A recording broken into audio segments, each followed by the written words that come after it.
I can go.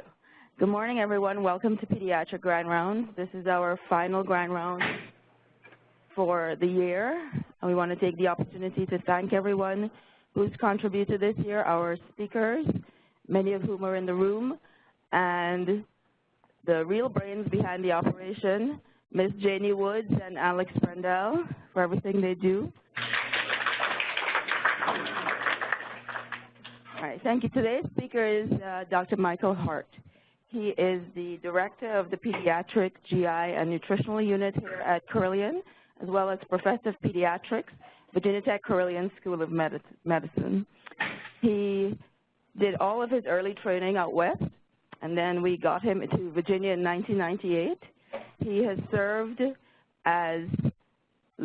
locally and is well known as a educator and clinician extraordinaire. He has served nationally and has been a past editor of the AAP Grand Rounds newsletter, a past executive member of the AAP section on GI, and a past chairman of the North American Society of Pediatric GI, Hepatology, and Nutrition Division. Please welcome Professor Michael Hart. Thank you very much. It's great to be here, everybody. And welcome to the applicants. It's good to have you guys here. This is kind of a neat topic that we're going to be talking about, fatty liver disease, in the sense that you're going to see literally we all deal with guidelines of various things and so forth, and what we're going to be seeing here is how guidelines are evolving. And there's already some guidelines I'll reference on the adult side. American Gastroenterological Association, American College of Gastroenterology already has developed guidelines for adults, which I'll reference. And it sometimes happens, we in pediatrics will lag behind our adult counterparts because they just have such sheer volume to increase that. But we're going to be talking about fatty liver disease in children. In terms of disclosure, I have nothing for this presentation. I'm on the Speakers Bureau for Meade Johnson, but there's nothing relevant to this slide presentation. I should mention that our national organization is called the North American Society for Pediatric Gastroenterology, Hepatology, and Nutrition. And this is actually an effort that we have tried to take on as our discipline, as our society, to try to give some guidance to pediatricians about an increasing problem, literally, and, pun intended, a bigger growing problem of fatty liver disease in children. It's a big issue, no pun intended, well, actually pun intended, but we're talking about pediatric non-alcoholic fatty liver disease. And to put it in reference, there's this whole concept of, and I'm sure we've all heard the terminology of NAFLD and NAFL without a D and NASH, and it gets a little confusing, the terminology. The parent overall term is NAFLD, true for adult and pediatrics, non-alcoholic fatty liver disease, and it covers all of these other things which we're going to go through individually, including NAFL and NASH, NAFL with fibrosis, NAFL with cirrhosis, and these are serious problems in adults and pediatrics. In fact, fatty liver disease, NASH, has become the second biggest reason for liver transplantation in adults. It's surpassed alcoholism and only pushing up hepatitis C as the reason why livers are getting transplanted. And we're seeing it in kids. And it's astonishing, both the prevalence of this and the seriousness. And this is just kind of one of those things that are sneaking under the radar. So our adult counterparts and our pediatric groups are finally starting to take notice. And we're going to talk about some of these issues and how we as pediatricians need to be thinking about them. We're getting there. We're thinking about universal screening. We're thinking about kids need to be lipid screened, when they hit age 11. These are actually on our scorecards, I believe, for this past year or this coming year in terms of lipid screening in kids and so forth. So you'll see that a lot of the stuff I'm going to talk about will interface between pediatric obesity and fatty liver disease in kids. And they're not exactly synonymous, but they're pretty darn close, as you'll see. If you look at this NASH, or non-alcoholic steatohepatitis research network, this is 176 kids from 8 clinical sites around the United States. And we see that if you combine all these, of the kids in this study, 20% did not have steatohepatitis. And when you leave by the end of the day, hopefully you'll understand when I'm talking about NASH, which is much more serious than NAFL. It implies hepatitis, not just fatty infiltration, but fatty infiltration with immune response that is not good. And as we know with many of our things, whether it's hepatitis B or whether it's Crohn's disease or other kinds of autoimmune, it's our body's abnormal response to whatever the antigen or infection is that really sets up the illness. That's why people with hepatitis B, vertically acquired, can have huge viral load without any hepatitis, because their immune system is not responding to that virus when it's vertically acquired, as opposed to when it's horizontally acquired, when you get hepatitis, you get sick. And obviously many times our immune response, as is the case with NASH, is what goes on to trash the liver and our other organs as well. But if you look over here on the right-hand side, you'll see the different staging of fibrosis. Stage 4 being obviously full-fledged cirrhosis, outright cirrhosis. And look at that, 30% had significant fibrosis in that NASH population of children, 176 children. And notably, the mean BMI was 33, which in our population, 99% of those kids, the BMI was 99th percentile with a mean BMI of 33. That's not that dramatically high. We think about in the adult population, if you're going to get bariatric surgery and you kind of have the cutoffs, you're talking about BMIs of 40 or things like that, or if you have to have comorbidities to kind of qualify for bariatric surgery, for example, there's a BMI of 35. But look, BMI of 33 is not exactly dramatic, so we need to take note about this. If you look at the clinical features, there are some things that do show which kids we should be thinking about as worrisome. Abdominal obesity, and this is kind of in terms of specifically deposition around our waistline, is a risk factor. Insulin resistance, prediabetes, diabetes mellitus type 2 are all associated with increased risk of NASH. Race is interesting because Hispanic children have a much higher risk factor for reasons we do not understand, with the fatty liver infiltration of having associated hepatitis with it, higher than Caucasian populations, and black populations have a protective effect. We don't understand that for the same degree of hepatic steatosis, why African Americans would have a less risk of a steatohepatitis than Caucasians, than Hispanics. We do know there are some genetic polymorphisms that play a role, as you would expect, but that's not been the sole smoking gun. Age appears to be important as you get near peripubertal. And when you leave here, hopefully that you understand that there's a difference. There's similarities and differences between adult and pediatric NAFL. And it appears that the pediatric NAFL not only manifests differently in terms of some of the genetic factors, but also the actual biopsies are different. And it appears that the prognosis for children may be a little bit worse. That should be concerning to us as pediatricians. ALT, we'll talk about this more in depth about how we make the diagnosis. The ALT liver tests over 80 plus increased AST and GGT and dyslipidemia. And you'll see I could be easily giving you just a talk about metabolic syndrome or pediatric obesity, and a lot of these are going to be similar. There's going to be a lot of overlap between what we see in terms of associations. So what are the future implications? Well, as I mentioned to you before, NASH-related cirrhosis in the United States alone has increased six-fold, 600% over the last decade in adults. That's pretty darn dramatic. That gets your attention. It's the second leading cause for liver transplantation in adults. Like I said, surpassed alcoholic transplantation, now pushing hepatitis C in terms of transplantation. And as we have such improved therapies for hepatitis C, which is a talk onto itself, if you haven't seen the unbelievable turnaround in hepatitis C treatment in the last decade because of the new drugs on the market, NAFL will probably within 5 years be the #1 reason for liver transplantation, having surpassed hepatitis C. It's clearly the most rapid growing indicator for liver transplant related to hepatocellular carcinoma. Now, we do not know. This is where it's what we don't know could be kind of scary. Fatty liver disease and NASH in adults is associated with hepatocellular carcinoma also.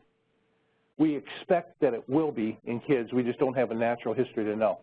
You know, you have that teenager who's got an ALT of 140 and a BMI of 35. That child probably is going to be a ticking time bomb for hepatocellular carcinoma. We just don't have data to support that yet, but it's fair to say inflammation begets dysplasia. Dysplasia begets malignancy. So if you think about it, whether it's our skin, I apologize, I should mention that my wife didn't beat me up this morning. I was at the dermatologist yesterday. This is what happens when you live in California, you grow up in the 60s, and you don't use sunscreen and you're a red-haired, white-faced kid. I always joke with my parents. I said, growing up in California, I had 3 skin colors, white, red, and teal. Tan was not an option, so use your sunscreen. But anyway, the long term remains unknown in kids. It's certainly scary in adults, but it remains unknown in kids. Now, the natural history of non-alcoholic steatohepatitis versus non-alcoholic fatty liver is really important. If you see on the left-hand side here, this is survival over time in the bottom. NASH is associated with significant increase in mortality in adults. You see that the red line here drops precipitously over expected reference population. In NAFL, it does drop slightly, but it barely makes statistical significance. But when you add inflammation in the form of hepatitis, you take the whole new term. Okay, so we really, as gastroenterologists, as pediatricians, we really want to try to be able to differentiate fatty liver disease from steatohepatitis. It really makes a big difference. So let's talk about prevalence. You know, it's the most common cause of pediatric liver disease. I mean, that's kind of scary, but it is. You know, let's just face it. We now need, as we're beginning to increase the awareness of our pediatric obesity and screening and the dyslipidemia and the universal screening for lipids as our kids hit 11 or so, 9 to 11, that's going to be helpful to us because we need to get a natural history to know what the heck our fat risk factors are. And that's where, as you see these clinical guidelines evolve, as I'm here talking to you today, the purpose of this whole thing is an awareness. Our national organization wants to increase awareness for this condition because the genie's out of the bottle. We as pediatricians are going to be picking up the pieces, and we're going to be chasing this genie because the reality is fatty liver disease is paralleling pediatric obesity, and so we're just going to need as pediatricians to say, okay, screen everybody. Well, I mean, it's almost gotten to that point. As you'll see, the figures are staggering. 0.7% to 38% prevalence of fatty liver disease in children, depending upon the screening and the age, as you'll see. There's currently no studies really describing the incidence at this point, but what we do see is that it parallels obesity, not surprisingly. We see a 270% increase, 2.7-fold increase in the 1980s to the current era, you know, in terms of the prevalence of NAFLD. It varies with age, gender, race, as I mentioned to you, ethnicity and body mass index, increased prevalence of NAFLD in children with certain risk factors such as prediabetes, type 2 diabetes, obstructive sleep apnea, which is a separate risk factor for both adults and children, and hypopituitarism. Very similar in adults and pediatrics in this case. It depends, the prevalence depends upon the population being screened. Obviously, general population versus high risk. We're going to see a lot more patients in our GI clinics if it's prevalence, if we're seeing kids who have abnormal liver enzymes are being referred to us and so forth. But in your general pediatric practice, you will see them today. You will see a child today. If you have a regular child, you're going to see a regular practice, you're going to be seeing a child today who has NAFL. The screening method is what we're here to talk about because as you leave here, you're going to say, gosh, the CT scan or the ultrasound, I just got this report that says fatty infiltration in the liver. I see it all the time. You will see it. If you image, you're going to see it. Now, what do? How do we rely on that? Well, is it good? Is it bad? We'll talk about that specifically because you will see it today. You get a CAT scan on a kid, abdominal, you're going to see fatty liver. You get an ultrasound for whatever, right, for quadrant frame, you're going to see, the radiologist is going to say, looks like hepatic steatosis. And I say, now what do I do? So this will hopefully, this is why we're talking about this. Look at this prevalence. Even in the preschool kids, 0.7% in terms of NAFLD. Look at the teenage group, 17.3. These are general population studies, approaching 1 out of 5 kids. So you're going to see it today. Obese children, just by ALT measurement, as high as 38% in general screening. So you will see this today. Open your eyes and look for it. It's coming your way. It's already here. 11 to 22-year-old kids, 4-fold increase in risk for Hispanic children compared to the 10% increase in Asian children, 8% white children, 1.5% in black children. Now, that to me I find very, we don't have the answer why. It's reassuring in some respects, but it's also scary. You know, and I certainly in my population, I would say that these numbers are validated even in this population we see here in Virginia. In terms of my populations, the one that I'm getting referred and the one that we follow and the one we try to do interventions on, I do think the Hispanic population, for reasons that are not clear, has a much higher risk of fatty liver disease that we're seeing in our adolescents. So in terms of comorbidities, you know, these are a really big factor, no pun intended. or pun intended, children with type 2 diabetes had a 48% prevalence of elevated ALT for type 2 diabetes.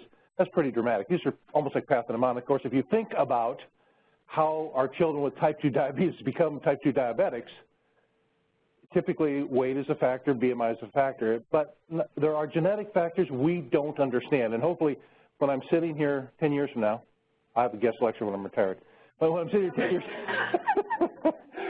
when you hear a lecture on this 10 years from now, hopefully there'll be all these kind of genetic polymorphisms that we'll identify and say, oh yeah, but as I always tell people, you know, it's things we are kind of stuck as physicians. You know, not everybody who smokes gets lung cancer, not everybody who's overweight gets type 2 diabetes, all that kind of stuff. There's clearly genetic factors, family factors play the same type of role in NASH as it does with some of these other kinds of things we're going to talk about. This is interesting, obstructive sleep apnea was associated with NASH in 2 separate pediatric studies independently of BMI and standard metabolic risk factors. So that's important if you have a kid, but we as pediatricians aren't always keen on doing that. So the prevalence parallels the growing prevalence of obesity. It varies with the population screened, especially Hispanic populations, important take-home message, level of risk, modality, and we'll talk about the modality of how we detect NAFLD in the next few slides. It's higher in certain subpopulations, overweight and obese children, males more so than females. Ethnicity, as we mentioned, this take-home message, Hispanics, Asian, then Caucasian, then African American. Pre-diabetes or type 2 diabetes, if we don't look for it. But the good news is the American Academy of Pediatrics has recommended the universal screening.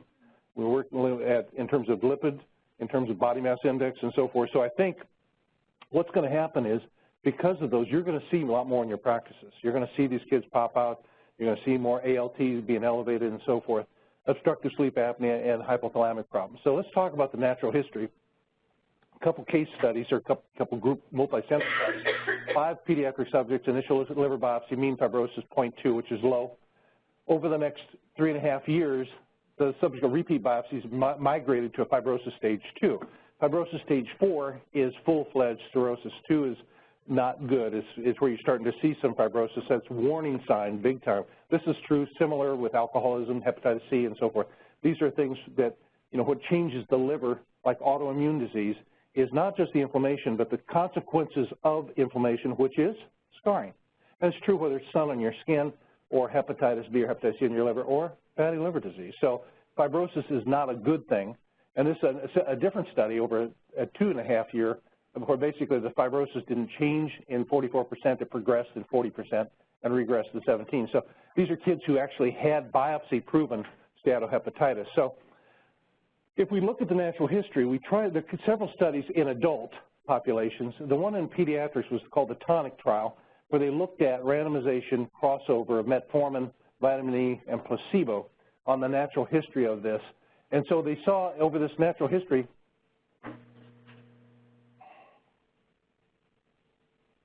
that in 28% of the kids over this span, and they're looking at a thing called the NAFLD activity score. And I won't go into great detail. It'll come up again in terms of actual, you know, what this means. We'll talk about that briefly. But they resolved in terms of the inflammation, 28%, fibrosis improved 40%, steatosis improved 40%, lobular inflammation improved 43%.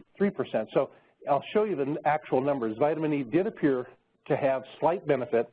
Metformin did not really appear with regards to just specifically NASH. It appeared it helped in other things, if you have insulin resistance and so forth, and we still use that, and our endocrinologist folks use that. Now, we do not have any data on kids with pioglitazone or rosiglitazone like we do in adults, and those appear to have some beneficial effects in NASH. There are pediatric trials ongoing now, and as you would expect, to try to sort that out. So if you look at the increased mortality in pediatric NAFLD, you can see the blue line is expected, and here's the observed. So when you look at these kids, the average age of 14 roughly, mean follow-up was 6 years, total of 409 person years, 4 events. 2 patients died of liver disease complications, 2 liver transplants.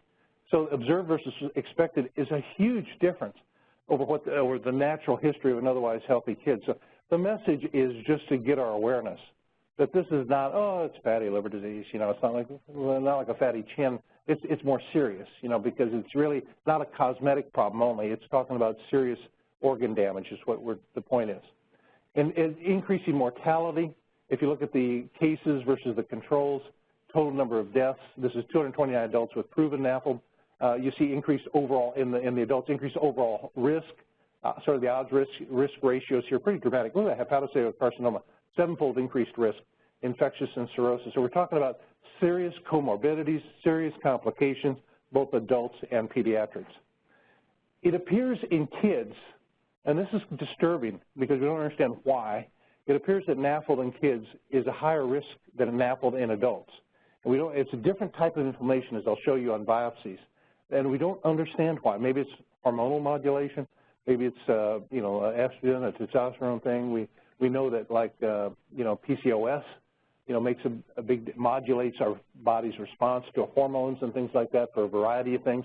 And maybe that's playing a role. We don't have the answers, but if you look at adults versus adolescents, you see that the definitive NASH factor is dramatically higher, 2.5-fold higher in terms of histologic feature. Presence of fibrosis, look at that, 4 times, not 3.5 times. Mean fibrosis score, 3 times. This is significant. This is scary because we're talking about adolescents versus adults with similar BMI over 40. And in the kids, these change of fibrosis is reversible to a degree.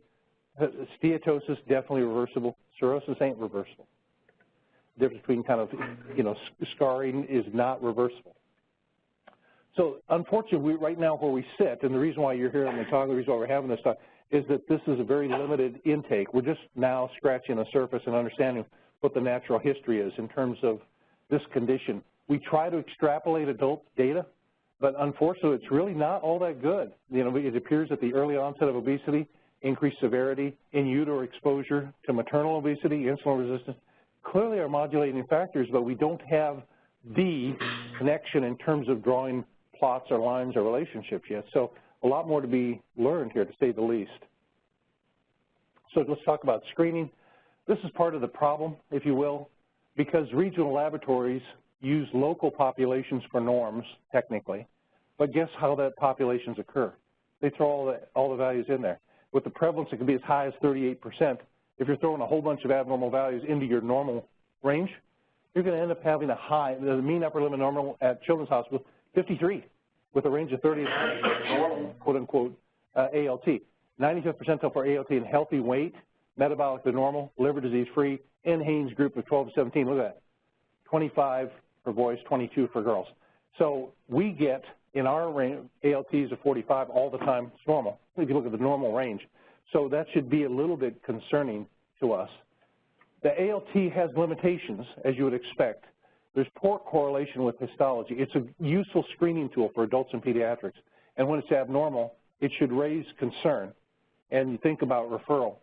Some studies suggest that AST and GGT are actually better correlated with fibrosis. And I would recommend getting most of them. As I mentioned to all of the students here and all the family medicine residents, and the pediatric residents have heard me say this before, if you get a CMP on a child or an adolescent, always throw in a GGT at the same time. For a lot of reasons. This is another one of those, because GGT with steatohepatitis, I oftentimes get it because of the Gilbert's syndrome. You get a bilirubin that's 1.7 total. You don't get a direct on a CMP. You get an alkaline that may be elevated, but it's just growth for the kid. If you don't get a GGT, you're going to have to end up doing workup. If you get a normal GGT, so you tell the parents you got Gilbert's syndrome, or as I tell the parents, Gilbert's syndrome, because it's pronounced Gilbert's, but it's spelled Gilbert's, and I tell them Gilbert syndrome only so when they're in the ER and they get an LFT, I've had them tell that my children, oh, you have hepatitis. I've had them scare them to death, because they're sick, and in the ER, you get a kid who's sick, that's when your Gilbert's numbers bounce up. When you're fasting, your normal Gilbert's, you fed Gilbert's may have a total bilirubin of 0.9. You fast them, give them a case of flu, and they may be 3.3. And the ER docs, oh my God, your kid's got hepatitis. And they don't have hepatitis, they just are sick. But anyway, so I tell them Gilbert syndrome, even though it's Gilbert's. And well, the reason for that is if they ever go into the ER and they say my kid's got Gilbert's, you don't want to have Gilbert's confused with Gilbert's. You guys know what I'm talking about. So you can't always differentiate between obviously bad NASH versus liver disease. The ultrasound, that's another one. We get an ultrasound right upper quadrant pain all the time. Comes back fatty liver. Well, what's that mean? Well, it's non-invasive, but of course the specificity and sensitivity is not that good, and you can't quantify liver fat.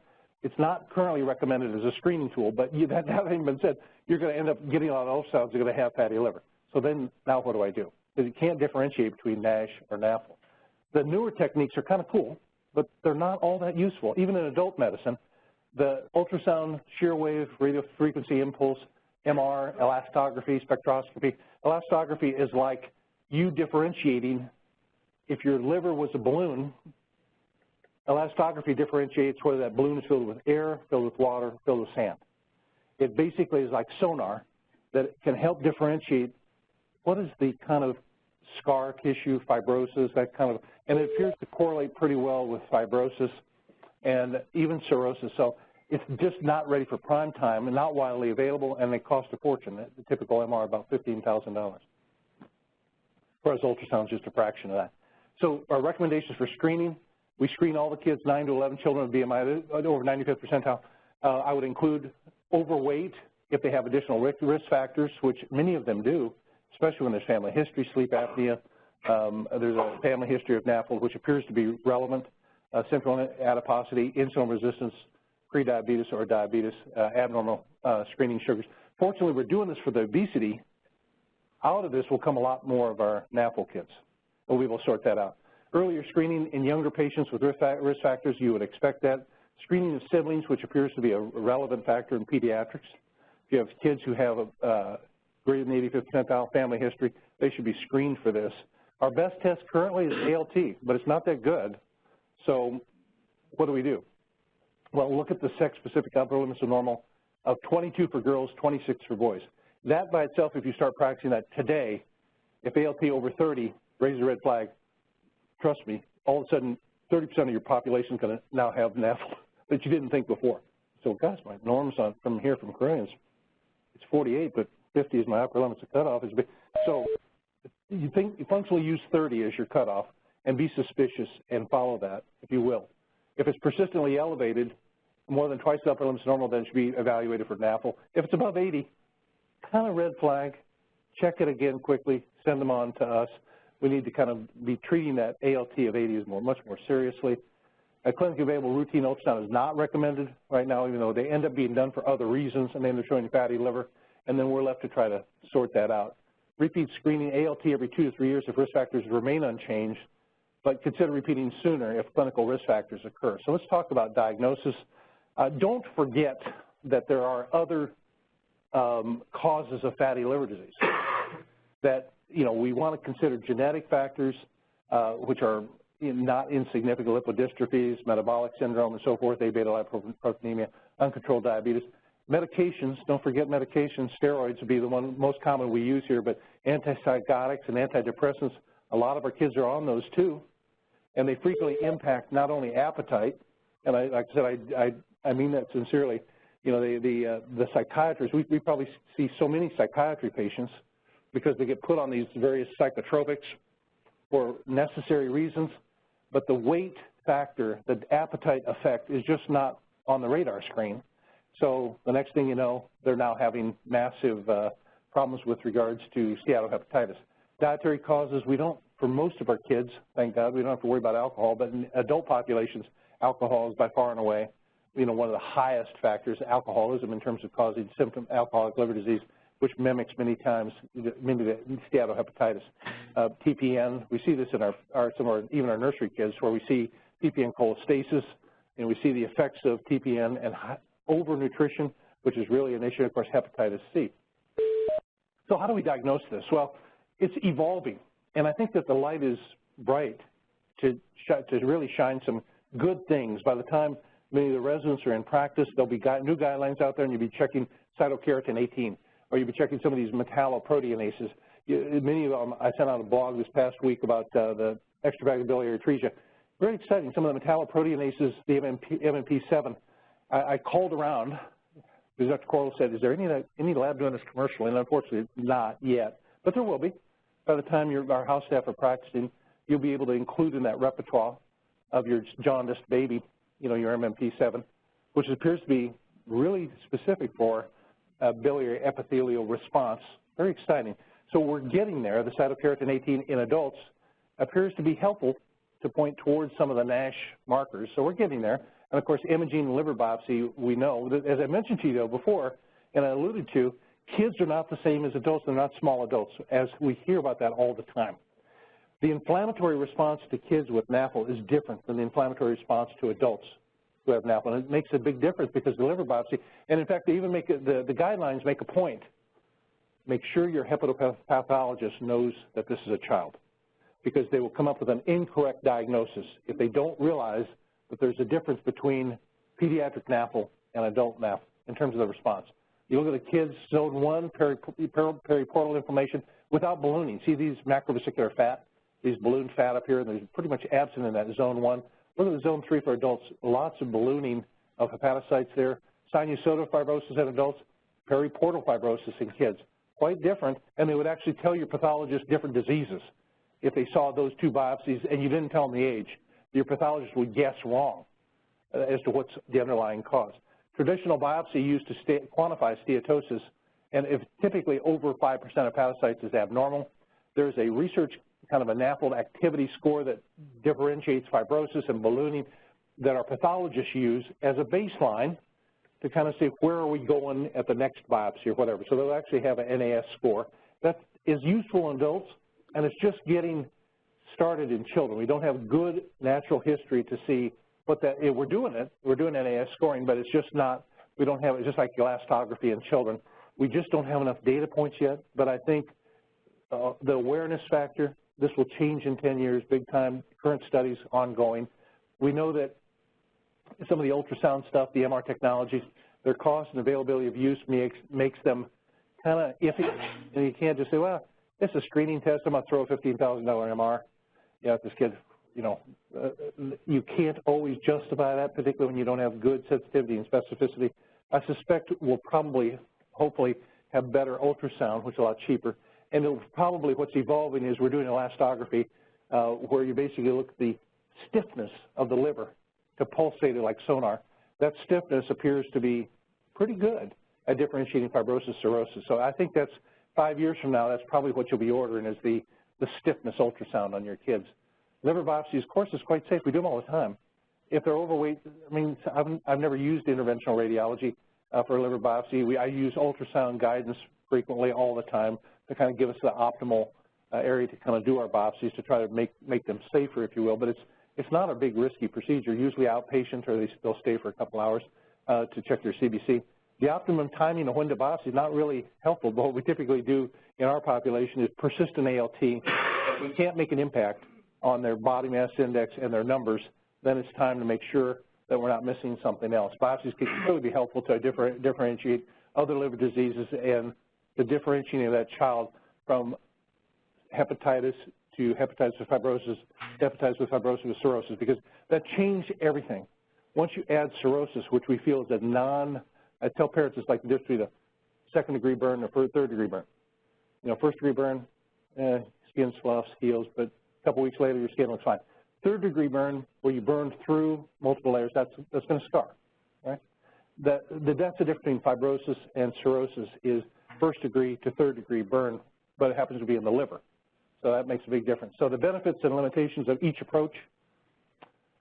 Liver biopsy differentiates fatty liver disease from NASH, clearly important. Excludes other liver diseases. It's good clinical reference for diagnosis, and frequently we'll do that initially to kind of stage it, because we're going to be much more concerned if we have fibrosis with cirrhosis than we would if we have a bland, you know, trivial amount of macrovesicular fat. It's invasive. It does only require a small fraction of liver. The biomarkers, I think, is where a lot of this is going to help us in the future. Cytokeratin 18, some of the metalloproteinases, that's really going to be, I predict, the future, and I hope so, because it's cheaper, much more non-invasive, clearly. But the problem right now that we have is some of them appear to be helpful with adults, cytokeratin 18 being one, but we're not having good data on kids yet, and it's just because we don't have enough data points. I think that that this is going to be changing, you know, as we get more data points. The imaging modalities do image the entire liver because we know that the fatty liver, like many of the cirrhosis, can actually be segmental.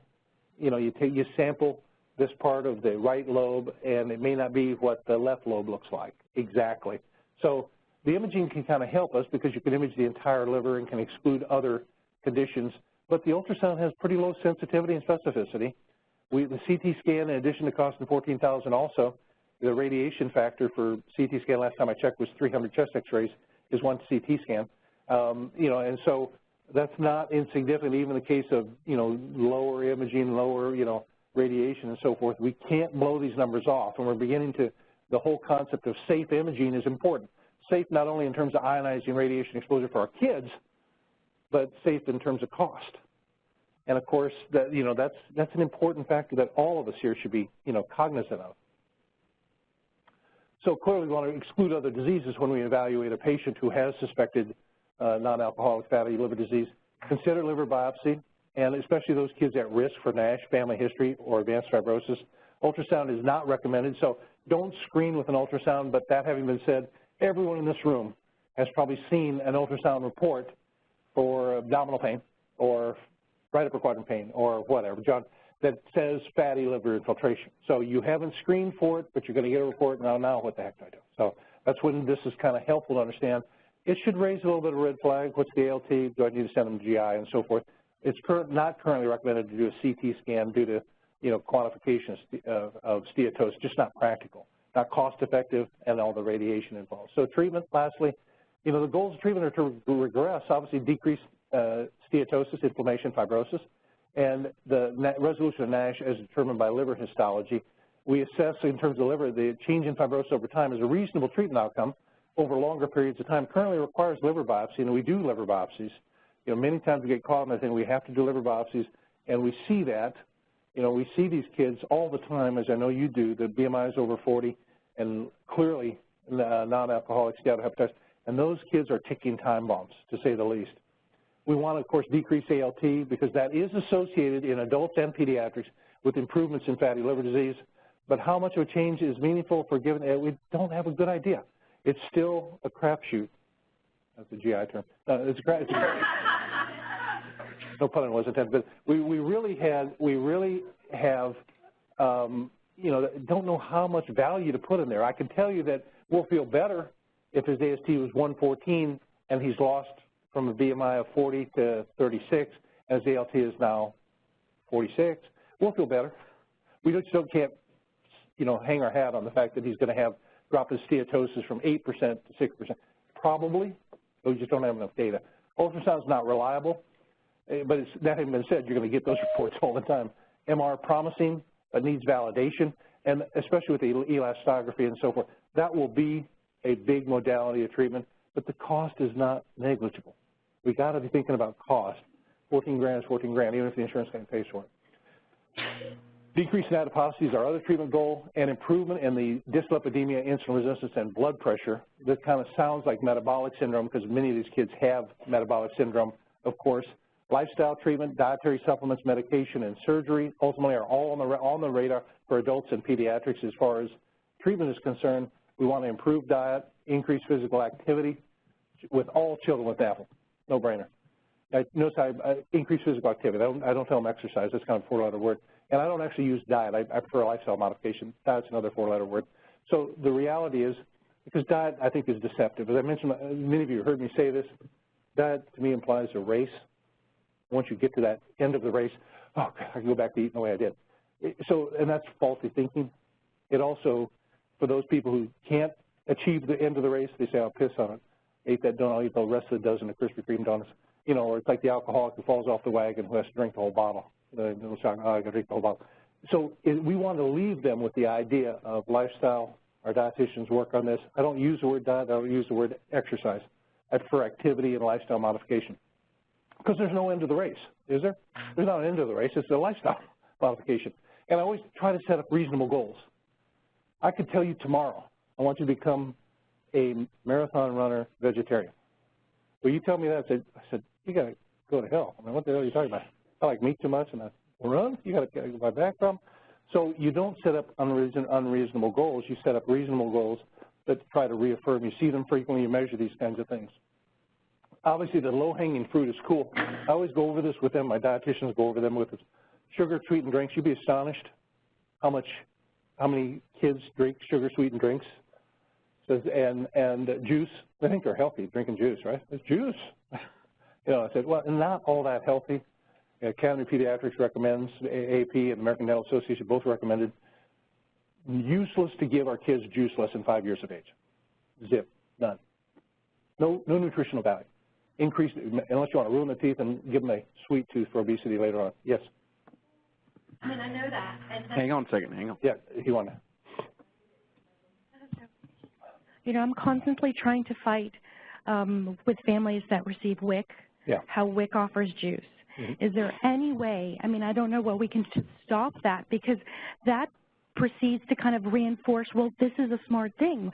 WIC wouldn't be recommending it if it's not good for my, you know, toddler.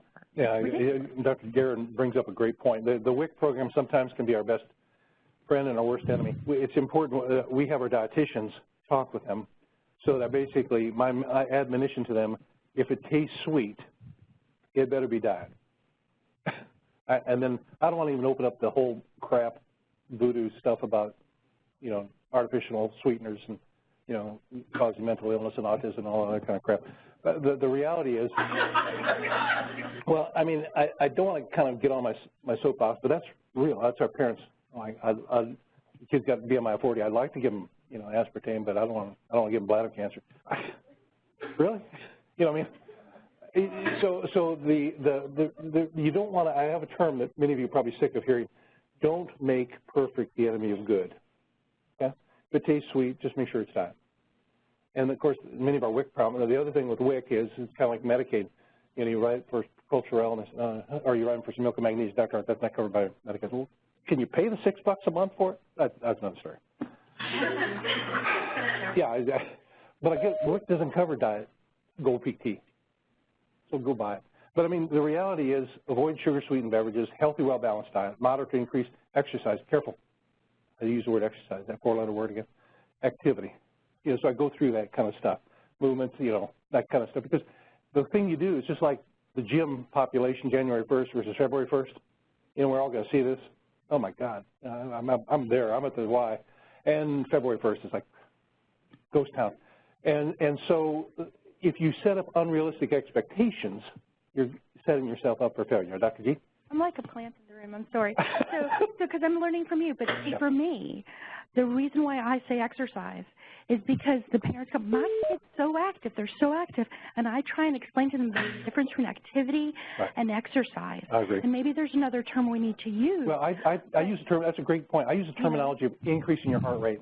Fair enough. I said, if you're active, I mean, those of you who played sports, well, he's playing football. I said, have you ever, my kids played football. Have you ever actually seen a football game? Or many of you know I played baseball. And half the reason I switched from the infield to catchers, I got involved in at least every play. Because when I played outfield, I was one of those kids kind of walk around like this, playing pretty cool. If you're not involved in every play, or even the football, if you're on the sideline, I mean, you sweat, but it's only if you're involved in every play. So if your heart rate's not up, and I basically tell them, do whatever you want to do 6 days a week where your heart rate goes up to at least, not double, but I mean, at least 80% increase of baseline heart rate. You pick the exercise. I don't care what it is. Or you pick the activity. Take your dog for a walk, but walk fast. I tend to have them load on their iPhone 10 songs. I want them to load 10 songs, and I said, you walk fast for those 10 songs, whatever distance that is. But that's another thing that's problem. You have to set up reasonable goals. We set it up so that not everybody has a YMCA next door, or the back, or the rack, or the wellness center, or whatever. You know, and if the kid doesn't drive, just like the kid doesn't buy the food, and the kid doesn't prepare the food, we always have to focus on the weakest link, and we focus on solutions. My teenagers, I make them part of that solution, so that, you know, it's easy for me to tell the mom. And many times in our office, our clinic, we have our dietitian, we have blessed to have our dietitians in the office. I have them come in with the weakest link. Sometimes that weakest link is grandma. Was for me. You know, my grandma had diabetes, but man, she'd make us eat like crazy. You know, she was vicariously cooking for us. You know, we'd be eating breakfast, she'd be cooking lunch. You know, it was one of those kind of deals, you know. And it really poses a problem because you have to have the weakest link involved. And you're right, exercise is kind of confusing. I got to just increase activity and make your heart beat fast. Limit the screen time. I think we don't all appreciate how much screen time is really a problem for our kids. It really is a big issue, no pun intended. And they say, well, I'm studying for school. Yeah, but, not always.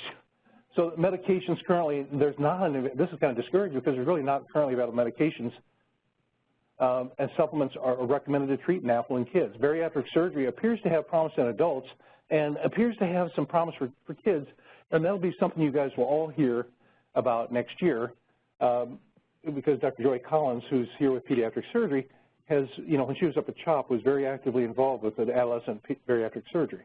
So I think that there's some exciting things available for us to really help some selected populations, for those patients who have BMIs of 35 with comorbidities typically, which is important to understand, like NAFL, for example.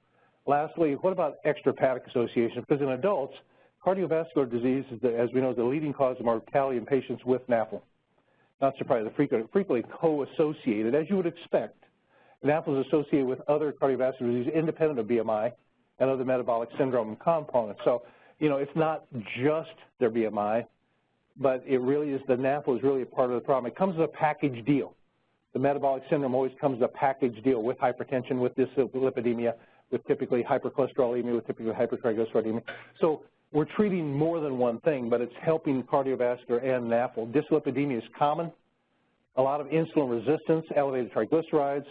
Decreased HDL is classic for metabolic syndrome in adults and in children. Early atherosclerosis seen in adolescents with NAFL using surrogate markers and or autopsies. And we know from a variety of studies, Bogalusa and otherwise, that this is why we as pediatricians really are at the leading edge of this. Because Dr. Whitley and Dr. Gay will tell you there are cardiac studies in kids, autopsy studies showing plaque infiltration, aorta, 2 years of age already. So this starts early, and we think that we should be aware of this. The screening at age 9 and 11 is important, but I would encourage screening by BMI, when they're 3 years old, when they're 2 years old, a red flag kind of stuff, okay? We really need to be aware once they start hitting that we need to be thinking about the fact that this is not just cardiovascular, but there are other organs as well. We want to treat dyslipidemia in the context of NAFL.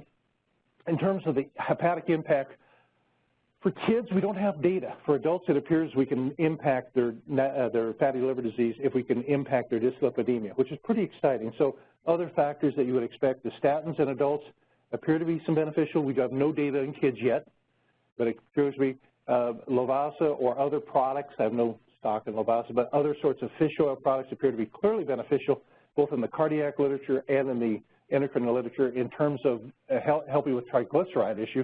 The tonic study, as I mentioned to you, showed NASH resolution improved with improvement in cholesterol, but not triglyceride. It appeared that vitamin D did have but we're talking about mega doses of vitamin E. In adults, 800 units per day of vitamin E. So we're talking about large doses. In the trials of metformin, that was 500 milligrams, no benefit. In adults, 1,000 milligrams BID benefit. So it's metformin right now in the tonic trial did not have positive outcome, but it did not push. The question that's unanswered is, would a higher dose have made a difference? It appears in adults that you really need to get to 2 grams a day, 1,000 BID in adults, to have any impact on NASH. In kids, it may be dose dependent, but right now we just don't have those studies. We know that DHA is superior to placebo for triglyceride improvement.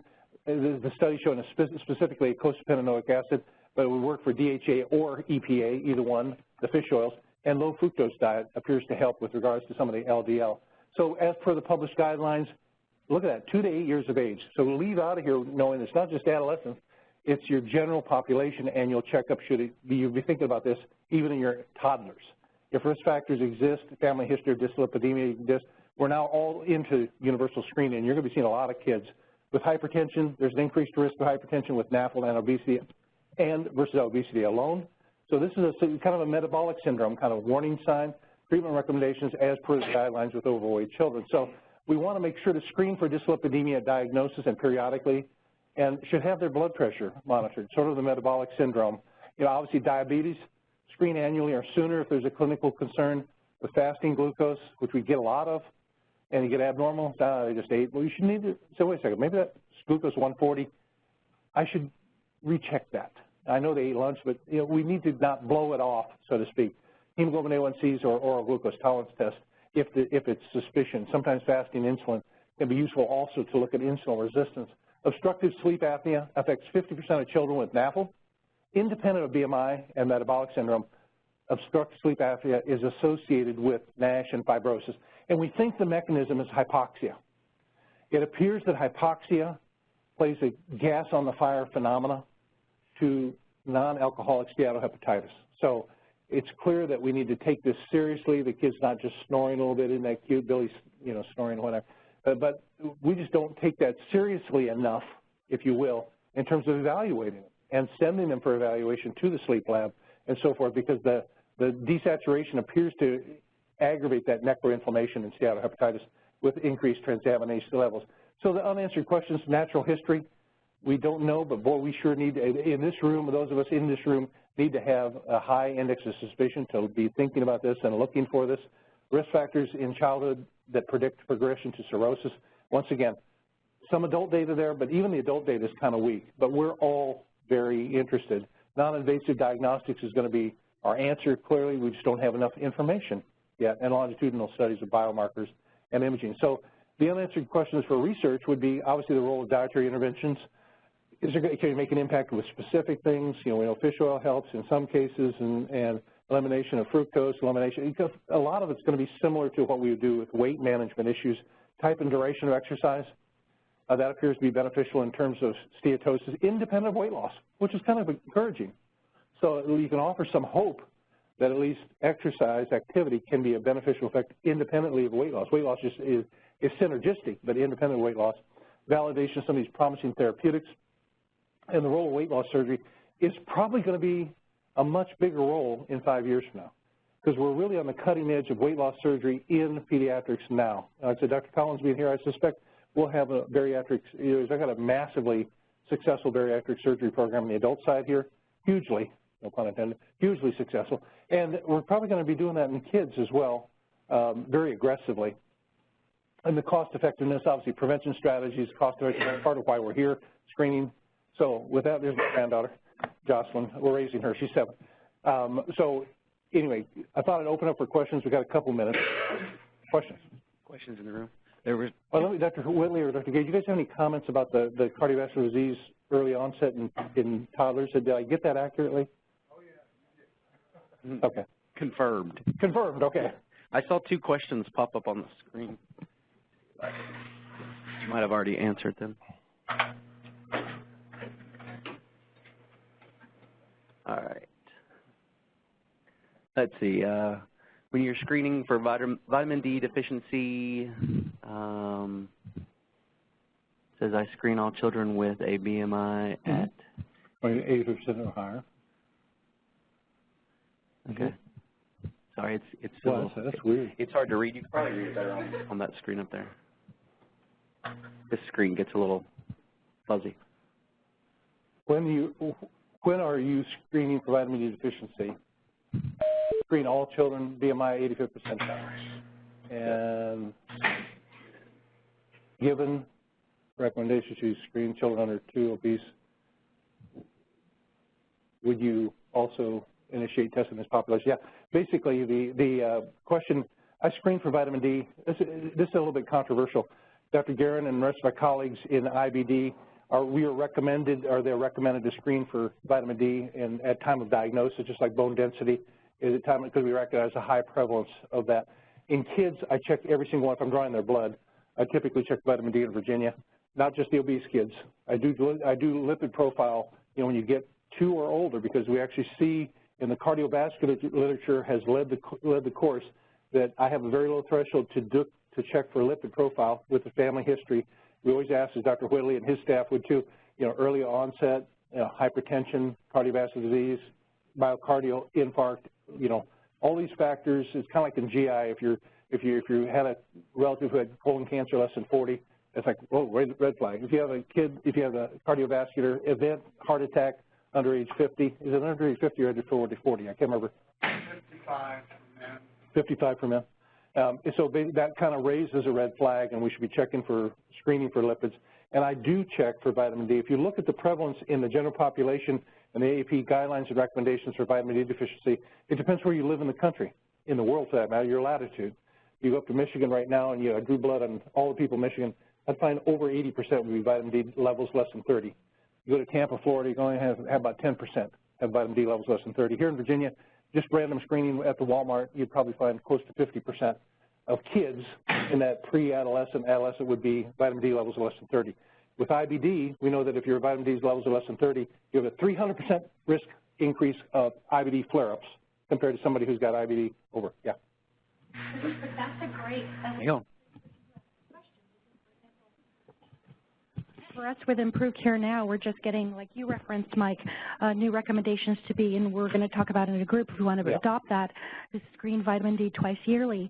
But the whole process, the thought process is that it can be a factor in helping diminish the inflammatory cascade. Okay. So like you referenced with these kids that have NASH, you know, that inflammation going into scarring, maybe, I mean, somebody who's interested in research, that might be fascinating to kind of say, are there parallels? I totally agree. Dr. G's point is really spot on, because we know that in the adult cardiovascular literature that our cardiologists, and Dr. Wiley, I don't know if it's gotten down to pediatric cardiology, I'm sure the adult cardiology have really become advocates of vitamin D screening and advocates of vitamin D supplementation in the cardiovascular.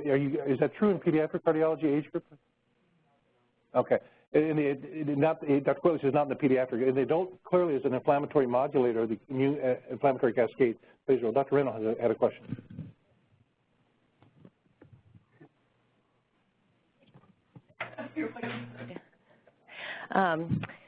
I was just going to mention, though, that the vitamin D screening was just listed as one of those tests that should not be routinely performed in those, blanking on the name of the official cost prevention strategy.